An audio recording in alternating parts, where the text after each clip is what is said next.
嗰度今仔日10月7日是中国国庆，有几多位台湾艺人伫咧微博顶头转发中共官方媒体文章，来祝这中国生日快乐。针对这款的情形呢，这陆委会就表示讲，艺人爱珍惜台湾民主自由的生活方式，做伙来维护中华民国的繁荣和存在。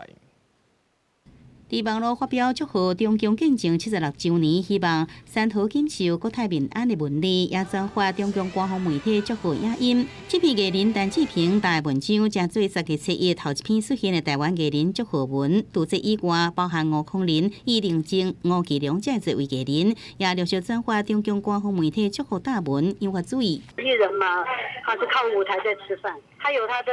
为难之处了，不过呢，就是不管他宣传任何事、任何人都没有关系，但不要伤害到台湾。演艺工会认为讲，高对华发展的艺人有袂少无奈所在。文化界人士是认为讲，艺人伫中国发展，加减会受到一寡压力，无需要伤过这边。不外乎就是说，你要承认你是中国人，不赞成台独，类似这些嘛。但是我觉得不要太苛责他们，说一些声明，我都觉得情有可原。有进前，中国93阅兵就台湾艺人转发中共官方媒体致敬胜利大文章。团部学者认为，这类发文一再正做新闻话题，除了政治因素，重点是台湾市场有限。台湾的艺人为了争取更加大的发展舞台，表示态度加减有市场的考虑。